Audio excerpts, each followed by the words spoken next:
Elə pensiya mövzusunu davam etdiririk. Bir sıra yeniliklər olacaq pensiya məsələsinə bağlı. Komitədə, Milli Məclisin komitə iclasında bununla bağlı təkliflər oldu. Bəzi məqamlar səsləndirildi. Bütün bu məqamları studiyada olan qonağımızla müzakirə edəcək. Qonağımız millət vəkili Vüqar Bayramovdur. Vüqar müəllim, hər vaxtınız xoş gəlmisiniz. Vüqar müəllim, ilk olaraq belə bir sual verim ki, Azərbaycanda bəzi şəxslərin əmək pensiyaları dövlət tərəfindən ödəniləcək belə bir xəbər var idi. Əmək pensiyası ilə bağlı büdcədən qanunvericiliyə dəyişiklik olunur. Layihə özündə nəyi əks etdirir? Ümumiyyətlə, hansı vətəndaşlar bundan istifadə edə bilərlər? Artıq qeyd etdiyiniz kimi, Əmək və Sosial Siyasət Komitəsində Milli Məclisdə söz gedən dəyişiklik müzakirə olunub və qəbul olunub, eləcə də plenar icrasa tövsiyə olunub. Yəni, bu o deməkdir ki, Milli Məclis tərəfindən qəbul olunduqdan sonra həmin dəyişiklik qüvvəyə minəcək. Konkret, yəni bu artıq təklif deyil, dəyişiklikdir və bu dəyişiklik mahiyyətə nədən ibarət? Əslində, öncəki süjetdə də təxminən bu məsələyə müəyyən qədər toxunulmuşdur. Söhbət güzəştli şərtlərlə pensiya hüququnun əldə edilməsinə və güzəştli şərtlərlə pensiya hüququ əldə edən vətəndaşlarımızın məhz o güzəşt müddətində pensiyaların ödənilməsindən gedir və pensiyanın ödənilməsi mənbəsindən gedir.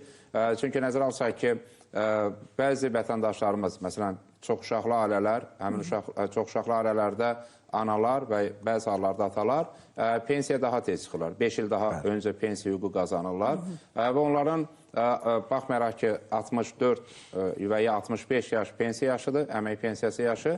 Onlar 5 il öncə çıxdıqlarına görə, yəni 60 yaşında pensiya çıxdıqları üçün məhz 60-65 yaş arası onların pensiya məbləğinin ödənilməsi həyata keçirilməlidir. Yəni, bu artıq dövlətin öhdəliyidir və bu dövlət öhdəliyi olduğuna görə artıq dövlət büdcəsində öz əksini tapacaq. Çünki dövlət büdcəsindən Dövlət Sosial Müdafiə Fondundan transferləri var və 2025-ci ildə dövlət büdcəsindən Dövlət Sosial Müdafiə Fondundan transferlərin, yəni ödənişlərin həzmi 1,6 milyard manat olacaq və burada aslında 210 milyon manatlıq bir artım var və 210 milyon manatlıq artım məhz güzəştli şərtlərlə pensiya hüququ əldə edən vətəndaşlarımızın pensiya məbləğlərinin dövlət büdcəsi hesabına ödənilməsindən gedir. Bu, təbii ki, vətəndaşlarımız üçün nə üçün vacib? Çünki bu dayanıqlıq baxımından vacibdir. Pensiyaların ödənilməsindəki həm fiskal dayanıqlıq, həm pensiyaların tam olaraq ödənilməsi və ya yubanmaların olmaması və praktik olaraq həmin müddətdə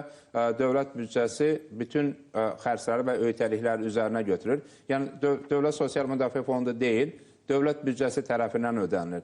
Dövlət Sosial Müdafiə Fondunun gəlirləri daha çox ödənişlər, yəni sosial haqlar hesabına formalaşır.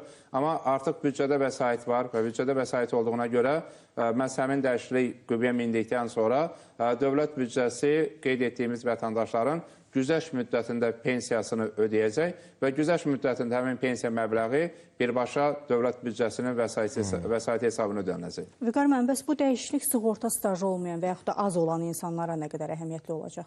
Yəni, nəzərə alsaq ki, ümumiyyətlə, pensiya, yəni sığorta aspektinə yanaşsaq, pensiyalardan bağlı bildiyiniz kimi, Cənab Prezident tərəfindən pensiya amnistiyası tətbiq olunur və bununla bağlı artıq bir neçə ildir ki, və həmin müddət də Cənab Prezident tərəfindən imzalanmış sənədlə uzadıldı. Hal-hazırda, yəni sizin sualınızı cavab olaraq vəziyyət necədir? Təbii ki, bununla bağlı bizim təkliflərimiz var.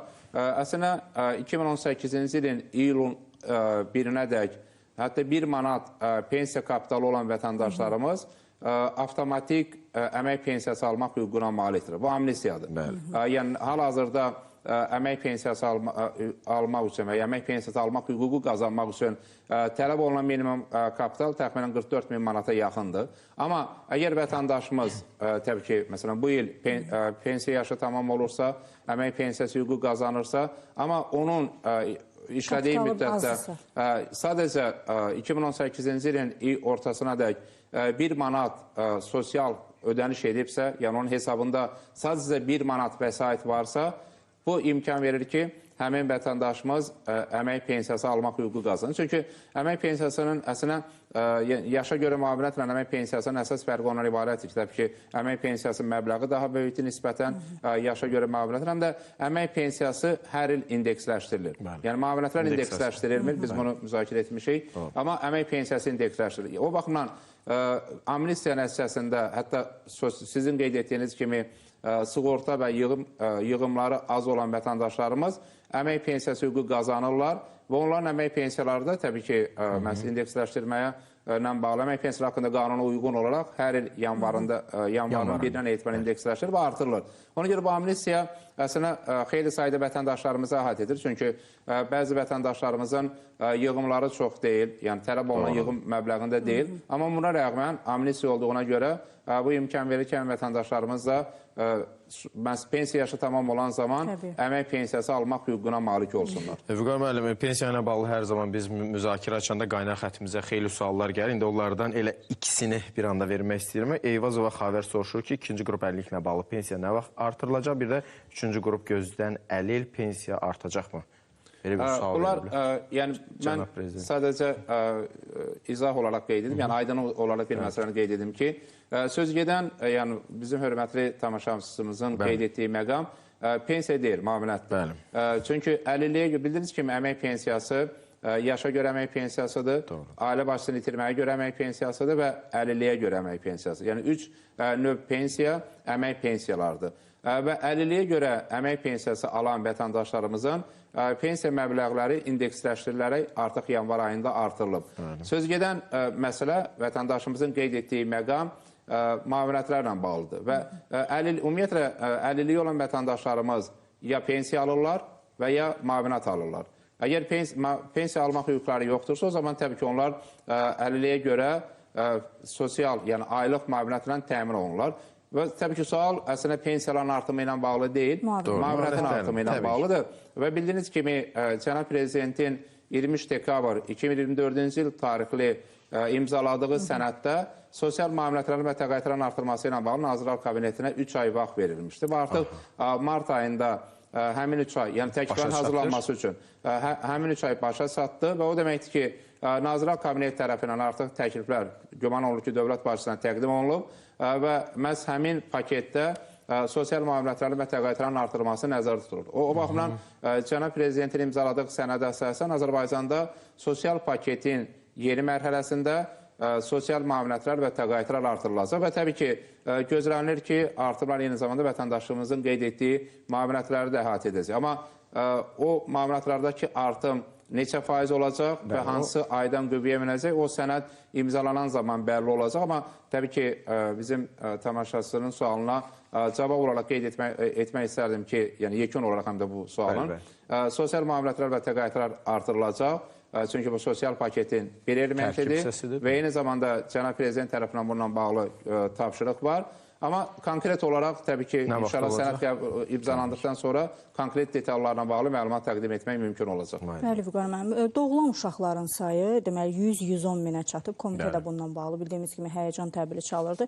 Ümumiyyətlə bu şəraitdə, bu belə demoqrafik şəraitdə 3 və daha çox uşağı olan ailələrin də güzəştli pensiya hüququna malik olması barədə hansı fikirdəsiniz? Ümumiyyətlə, yəni bu çoxuşaqlı ailə anlayışına yenidən baxmaq sizcə nə dərəcədə zəruridir? Təbii ki, yəni komitədə təbii ki, məsələ müzakirə olundu. Mən də orada fikirlərimi qeyd etdim. Amma yenidən təbii ki, bizim hörmətli tamaşaçılar və sizlə bölüşə bilərəm.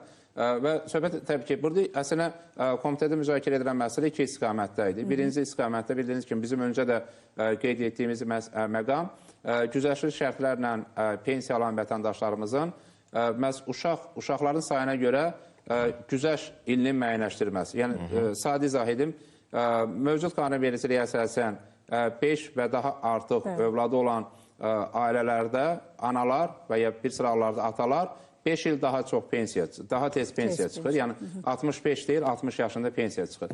Və bizim təklif ondan ibarətdir ki, burada artıq uşaqların sayına uyğun olaraq diferensial yanaşsın. Məsələn, əgər biz çox uşaqlı ailə 5 və daha artıq götürürüksə, o halda 5 uşaq olursa təbii ki 5 il daha tez, 6 uşaq olursa 6 il daha tez pensiya hüququ qazansın. Yəni uşaqların sayı, hansı ki bir sıra ölkələrdə tətbiq olunur, uşaqların sayı illərə təsir etsin və pensiya yaşı ona uyğun olaraq azaldırsın.